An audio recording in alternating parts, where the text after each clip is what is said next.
예, 받은 축복을 밖으로 흘려보내라. 받은 축복을 밖으로 흘려보내라라는 제목으로 우리 하나님 말씀 증거하도록 하겠습니다. 우리 안에 성령께서 계십니다. 성령의 임재를 아는 길이 무엇입니까? 성경은 표현하기를 내 안에 성령이 있다는 것을 깨닫게 되리라 이렇게 표현하지 아니하고 내 안에 성령께서 계시면은 흘러나오리라 이렇게 정의를 내리고 있습니다. 그래서 성령 충만함, 성령의 임재, 성령의 내주하심은 깨닫는다고 표현하지 않고 이게 밖으로 흘러나오는 거예요. 흘러나오게 되리라. 이게 성경의 접근이라는 것입니다. 38절을 보시면 그 배에서 생수의 강이 흘러나오리라. 그러니까 생수가 있다는 것을 깨닫게 되리라가 아니라 생수가 흘러나오리라. 그러니까 생명의 특징이 무엇입니까? 성령의 특징이 무엇입니까? 자기 안에 머무르지 않는다는 것입니다. 크리스찬들은 항상 소모하는 자들입니다. 크리스찬들은 흐르게 하는 사람입니다. 크리스찬들은 마지막에 가서는 자기 안에 남은 게 없어요. 다 흘려보내서. 그게 성도의 모습이라는 것입니다. 그래서 우리가 흐름이 있는 존재인가 이거 항상 물어봐야 된다는 것입니다. 내 안에서 이렇게 흐름이 있는가, 안에서부터 밖으로 나가는 흐름이 있는가. 생명이 있을 때 흐름이 있는 거고 흐름을 느끼지 못한다 그러면은 뭐가 좀 문제가 있는 거예요. 생명이 없던지 뭐 그렇진 않겠죠. 뭔가 지금 병든 모습이다 이렇게 말할 수 있다는 것입니다.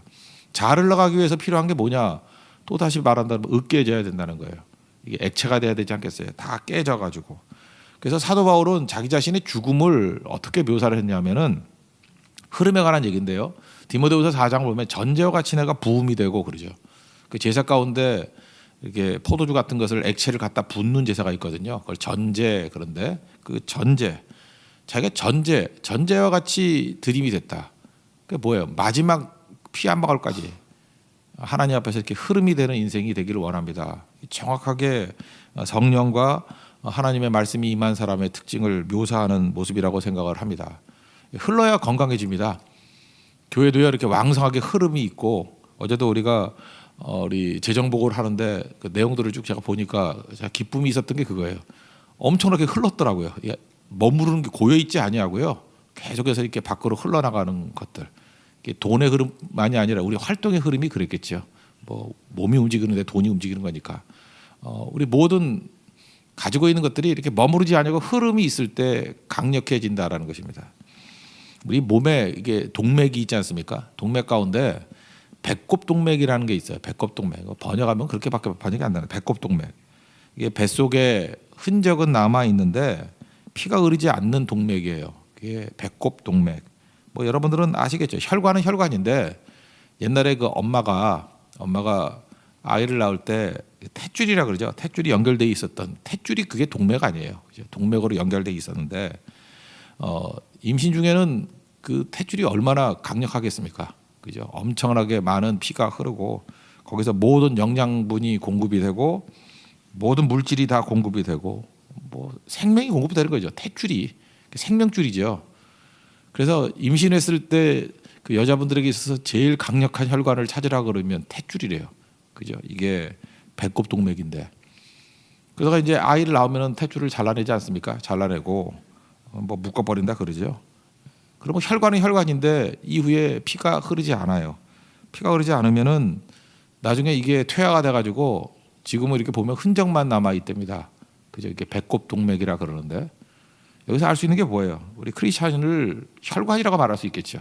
우리가 영적으로 육적으로 건강한 존재가 되는 방법이 무엇입니까? 잠깐만 흘려보내야 돼요. 흘려보내는 것이 남 도와주는 게 아니고 내가 건강해지는 길이라니까요. 이 피가 흐르지 않는 거 뭐 딴 데 안 흐르는 데가 없겠죠.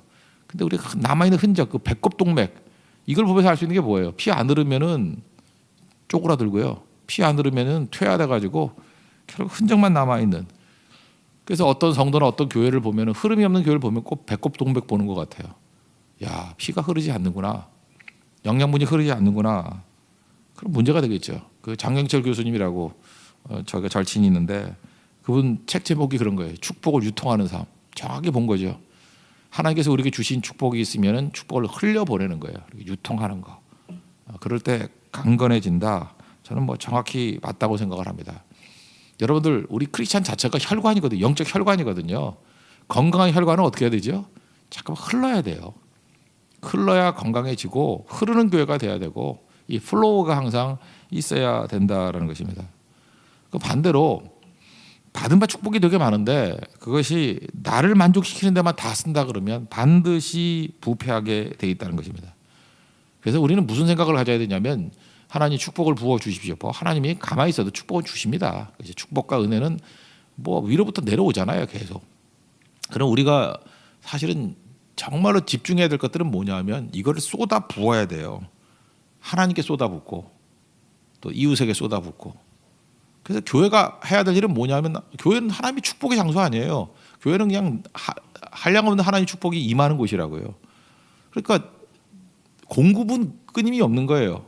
그러니까 우리가 해야 될 일이 뭐죠? 이거 도대체 어디다 갖다 쏟아부을까? 그러니까 쏟아붓는 것에 초점을 맞춰야 된다는 것입니다. 저는 이 비슷한 이미지가 사무엘하 23장에 나온다고 생각합니다. 다윗과 그의 일행들이 블레셋과 전쟁을 벌이는데 다윗의 고향이 베들레헴이잖아요.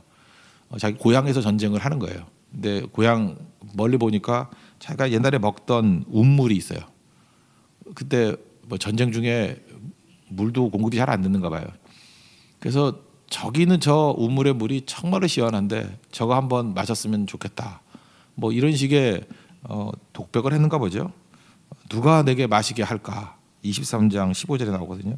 그때 이름이 누군지 모르지만 세 용사가 블레셋 사람의 진영을 돌파해서 목숨 걸고 물을 기려다가 다윗에게 갖다 주는 장면이 나옵니다. 이거 어떻게 보면 다윗에게 있어서는 충성스러운 용사들을 가지고 있는 거죠. 축복이죠. 그리고 목이 탄 상태에서 물을 갖다 주니까 이게 축복이죠. 그가 마셨다 그러면 사실은 뭐 성경에 기록되지 안 됐을 것이고 아무것도 아닌 건데 이게 기록된 이유가 뭐겠어요? 다윗이 마시기를 기뻐하지 아니하고 축복을 자기 만족에 쓰지 아니하고 그 물을 여호와께 부어드렸다고. 저는 이게 굉장히 중요하다고 생각합니다. 하나님께서 우리에게 주신 모든 축복들 내가 마시지 아니하고 여호와께 부어드리며 이게 돼야 돼요. 우리 지금 12차 대만 성교 아닙니까? 하나님께서 우리에게 주신 축복들이 얼마나 많이 있습니까? 저는 이거 가만히 머물러 가지고 썩을까 봐 부패해질까 봐 두려움이 있습니다. 그죠? 무조건이에요. 받은 모든 것들을 예배를 통해서 하나님께 쏟아붓고 또 월요일부터 목요일까지 각 교회에 주시는 은혜가 얼마나 컸겠어요. 축복이 얼마나 크겠어요. 그 모든 걸 가지고 금요일날 연합 집회 때는 예배 때는 하나님께 다 쏟아붓는 거예요. 물 갖다 붓듯이. 이게 다 주님께서 주신 겁니다. 모든 영광과 찬송을 하나님께 올려드립니다. 그리고 7개 교회가 모일 건데 서로 다른 교회들에게 축복을 부어주는 거예요. 그죠? 격려하고 칭찬하고 그 이제 축복하고 벌써 상상만 해도 뭐 천국에 다 와 있는 것 같지 않습니까? 그러니까 받은 거를 막 쏟아붓는 시간이에요. 아마 그때 대북 신소에서 이 생수의 강이 막 흐를 거라고요. 그 기도하십시오. 그 흐르는 게 우리 세교회까지도 올 거예요. 그죠? 또 그 능력을 안고 돌아오는 거. 그러니까 하나님께서 우리에게 주신 것들을 가지고 해야 될 일이 뭐냐? 쏟아붓는 겁니다. 그런 의미에서 우리 성도는 컬렉터가 아니에요. 어떤 사람은 뭐 잠깐만 긁어 모으는 사람이 있어요. 뭐 어떤 국회의원은 집도 뭐 22채나 긁어 모으고 이 컬렉터 되니까 수치 당하잖아요. 우리 크리스찬들은 컬렉터가 아니에요. 그죠? 그 똑같은 능력을 가지고 이걸 갖다가 만약에 부어드리는 사람이라 그러면은 뭐 동일한 일인데 뭐 종이 한 장 차이 아닙니까? 그죠? 그런 것들이 필요한 거죠. 뭐 우리가 남 비난할 자격이 하나도 없잖아요. 우리가 받은 바 축복 컬렉터가 되면 안 돼요. 축복을 수집하면 안 되고 축복은 흐르게 만들고 붓게 만들고. 전 제일 걱정되는 게 여러분이 돈이 여러분 안에 머무를까 봐 걱정이 돼요. 그럼 썩거든요. 교회에 돈이 머무를까 봐 걱정이 돼요. 그럼 썩거든요. 흘러야 돼요. 그리고 하나님께서 주신 이 돈들을 쏟아 부어야 된다고. 그죠? 그래서 흐르게 만드는 거예요. 하나님께서 우리에게 주신 어떤 글들 있잖아요. 좋은 글들. 혼자만 갖고 있으면 안 되죠. 요즘같이 뭐 SNS 시대에 알려주시면 이걸 또 좋은데 흘러 보내게 만드는 거. 하나님 말씀도 마찬가지죠. 이 받은 말씀이 얼마나 큰 감동이 있습니까? 어떤 분은요, 이게 말씀을 들으면 꼭 가족들 모여가지고 남편에게, 아내에게, 자녀들에게 이렇게 흘려 보내는 분이 있어요.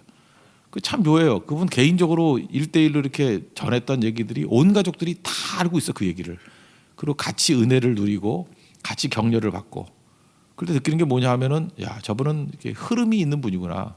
정말 살아있는 영적 혈관이구나. 그러니까 저 온 가족이 저렇게 강건해지지.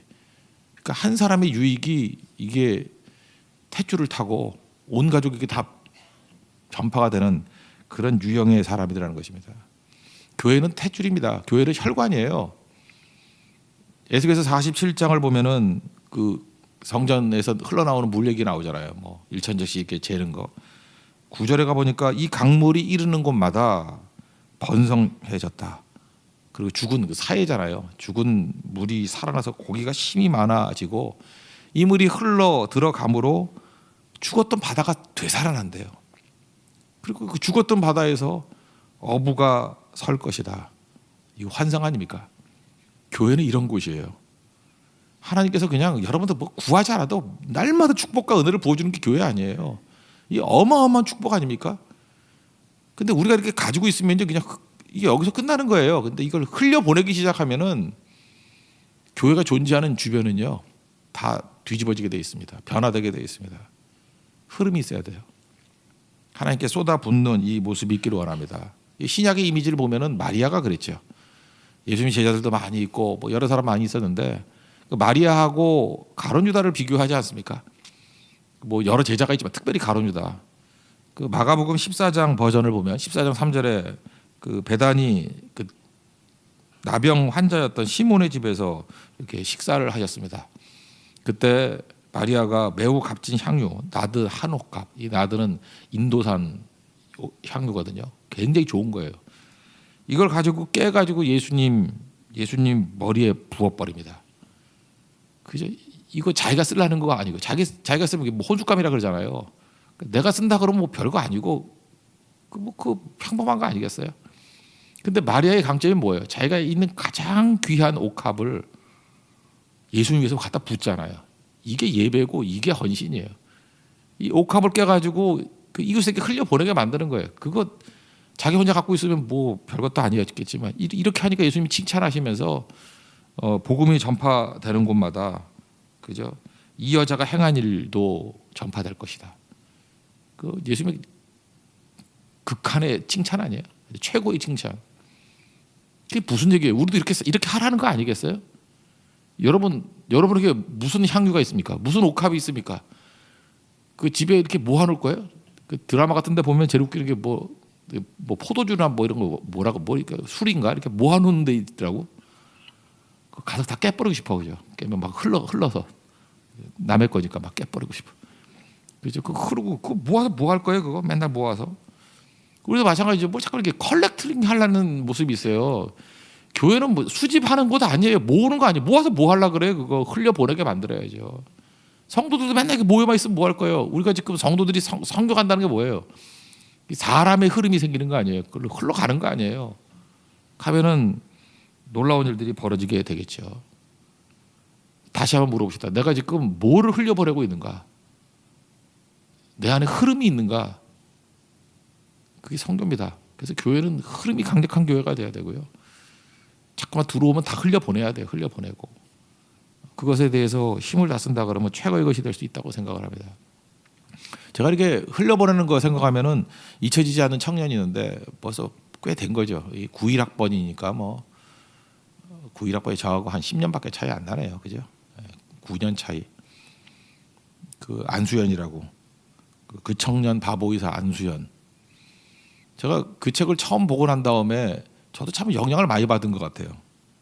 딴 건 모르지만 이 사람은 죽은 다음에 그리워하는 사람이 되게 많아요. 아니 그 청년 의사 하나 죽었는데 장례식에 2,000명이 왔대잖아요. 여러분 웬만한 사람 죽어서 2,000명이 오나요? 이게 뭐 국가 원수도 아니고 그죠? 2,000명이 왔다라는 얘기는 이게 알게 모르게 많은 사람들이 감동받은 사람이에요. 환자들이 뭐 태반이래요. 진짜 참 의사죠. 참 의사라고 참이 들어갈 수 있는 그런 존재였어요. 제가 이분 책을 읽으면서 느꼈던 게 뭐냐면 이분은 자기가 읽어서 좋은 책이 있잖아요. 그러면 그렇게 저도 이제 책을 컬렉팅하는 건지 저는 뭐 목사니까 할 수 없겠지만 좋은 책이 있으면 읽고 또 주더라고 그거를. 이거 흘려보내보죠. 그래서 이분이 돌려가면서 읽었던 책들 중에 엄청나게 도움이 됐고 저 별로 그렇게 찬양곡 많이 듣던 사람 아니다. 옛날에는 이제 뭐 CD 이런 시대였으니까 테이프 이런 시대. 거기는 뭐 CD쯤 됐을 거예요. 내가 이분 때문에 처음으로 돈 모엔을 알았어요. 돈 모엔. 돈 모엔이라고 나 별로 뭐 누구지도 잘 모르고 뭐 이렇게 찬양 간사가 얘기해 줄 때나 뭐 알고 했었는데 그 여기서 소개하는 찬양들 한번 들어보고 싶더라고. 다 들었던 게 지금 우리 교회 찬양에서도 어떤 뿌리를 형성하고 있어요. 그렇게 잘 보면 죽었지만 여전히 말하고 있죠. 제가 이분이 소개해준 찬양들 내가 듣고 은혜를 받고, 그다음에 우리 회중 찬양 가운데 여러 곡이 있더라고 그 아래. 그죠? 그게 우리가 지금 흐르고 있잖아요. 그러니까 다 흘려 보내는 거예요. 환자들 놓고 하나님 앞에 항상 기도하고, 그 얼마나 귀하게 쓰임 받는 것입니까? 그 흐름이 지금도 남아 있는 거죠. 죽어서도 말하는 사람 아벨, 죽어서도 말하는 사람 요셉, 그죠? 죽어서도 계속 말하는 사람 야고보. 이 다 순교의 피가 흐르고 있잖아요, 그죠? 이런 거예요. 우리 한 주간 동안에도 특별히 대만 선교 주간인데 현장에 나가서 복음을 증거하는 사람뿐만 아니라 우리 기도하는 성도들, 기도가 내 안에 것만 머물러 있으면 기도도 이렇게 막힐 때가 있어요. 중보기도가 왜 중요한지 아십니까? 멀면 멀수록 좋아요. 원수면 원수일수록 좋아요. 나로부터 멀리 있는 것을 향해서 기도하기 시작하면 기도에 모멘텀이 생겨요. 이 관성이 생긴다고. 여기서 1m 뛰는 거 하고 막 100m를 앞두고 막 뛸 때 막 가속이 붙잖아요. 그죠? 그래서 교회가 흐름이 있기 위해서는요, 나보다 멀리 있는 것을 향해서 헌신하는 모습이 있어야 된다는 것입니다. 그때 흐름이 생겨요. 저는 이 아름다운 흐름이 있는 믿음의 종들 되기를 원합니다. 저는 이게 또 비행장 오늘도 많이 가잖아요. 뭐 1청사, 2청사 쭉 가고 하는데, 저는 지금도 너무너무 감사한 게 우리나라 그 공항이나 이런 거예요. 이거 허브 공항 경쟁하는 거 아시죠? 원래는 인천공항보다 먼저 간사이 공항, 오사카 간사이 공항이라고, 이 허브 공항 하려고 되게 노력을 많이 해요, 일본 사람들이. 그 다음에 상해 가면 푸동 공항이라고 있거든요. 거기도 또 엄청 크게 지었어요. 그 다음에 싱가포르 창이 공항, 뭐 홍콩에 있는 홍콩 무슨 이름 잊어버렸다. 하여튼 그 공항, 이게 다 경쟁 되게 많이 했거든요. 근데 우리 한국에 있는 정책 위반자들이 멍청해가지고 이게 뭐 국회의원 더 해먹으려고 그러는지. 우리나라 원래 공항 어딘지 알아요? 지금 있긴 있는데 소규모로 했죠. 청주에다가 공항을 만들었어요. 청주에다가. 이 말이 되는 얘기예요. 모든 공항의 원칙은 뭐냐면은 확장 가능성이 있어야 되고, 물류가 형성되려고 그러면은 이게 빠르게 수도권과 연결이 돼야 되는데 청주 가려면 2시간 걸리거든요. 정신 나간 짓이죠. 거기다가 만약에 우리의 허브공항을 만들었다 그러면 지금 썰렁한 것 같이 그렇게 되세요. 혹시 청주 분들 계시면 죄송합니다. 사실이거든요. 그런데 인천에 있는, 제가 볼 때 이거 뭐 아주 간단한 분이에요. 그 국장이에요, 국장. 인천 도시계획국장. 그러면은 일종의 공무원 아니에요, 공무원. 그죠? 뭐 아주 고위직도 아니잖아요, 그죠? 국장이니까 높긴 높죠. 그러나 뭐 최고위직 장관, 뭐 차관도 아니잖아요. 박연수 씨라고. 이분이 공무원이 우리 복지부동인데 생명 걸고 나선 거예요. 그래서 영종도 안을 제시하고 정부에서 인정을 해가지고 아마 현대에서도 많이 뛰었겠죠 그때. 그게 그 돌아가신 뭐 그 정 회장 얘기가 아니에요. 박연수 씨라고. 그 거기서 또 같이 프로젝트에 나온 게 송도 신도시 국제도시. 지금 제가 나온 연세대학교도 거기 캠퍼스 하나 옮겨갔대. 그거 연육교 만들고 지하철 연결하고 이 프로젝트예요. 그래서 비즈니스 센터를 만들겠다고. 이게 우리나라 살린 거예요, 여러분. 그거 아세요? 이 한 사람이 미친 듯이 뛰지 않았으면은 청주 쪽으로 다가가지고, 지금도 정말 공항 힘들 거예요. 우리 진짜 열 받을 거예요, 그죠? 공항 가려고 그러면 새벽 기도가 뭐야? 4시부터 떠나야 될 거야. 청주 가야 되니까. 차 막힌다 그러고 난리치고. 차는 무슨 차예요? 뭐 전철 났겠죠 거기. 그래서 다 이렇게 머리에 이고, 그죠? 돌돌이 가방 굴러 다니고 난리 쳤을 건데, 한 사람, 그죠? 한 사람의 특징이 뭐냐면 이분이 제가 볼 때 크리스천인 것 같아요. 흐름을 본 거예요. 흐름이 막힌 곳에 무슨 도시가 존재하고 흐름이 막힌 곳에 무슨 공항이 있어야 되냐고. 딱 하나의 흐름이에요. 흐름. 바다 매립한 거잖아요. 지금 잘 보세요. 창의공항도 싱가포르에 거기도 매립지예요. 그 싱가포르 동쪽에 매립한 데고, 그 다음에 상해도요. 푸동도 매립지예요. 매립지. 간사히 뭐 말할 것도 없죠. 섬 매립해가지고 다리 나가지고 이번에 유조선 하나 빡치게 해가지고 뭐 공항 못 쓰고 그랬잖아요. 다 그 개념이라고. 근데 이 한 사람의 정말 생명 건 공무원의 헌신을 통해서 이게 나라 살린 거예요, 진짜. 나라 살린 거. 그분이 본 건 딱 하나예요. 흐름을 본 겁니다. 여기 지금 사업하시는 분들도 계시죠. 또 여러 가지 뭐 선생님들도 계시죠. 다른 거 다 놓쳐도 놓치지 말아야 될 것 하나가 있어요. 생명의 본질은 흐름에 있다라는 거. 흐름을 놓치지 않으면 항상 승리합니다. 어떤 멍청한 아파트 뭐 얘기 내가 옛날에 들었는데 뭐 이쪽 아파트 이쪽 아파트하고 가격 차이가 있대. 그래서 저 싸구려들하고 같이 살 수 없다고 벽을 쳤다며. 애들 놀이터 가운데다 벽을 쳐놨다면서요. 화 있을진저. 모두 자리에서 일어나겠습니다. 비전 찬양하겠습니다.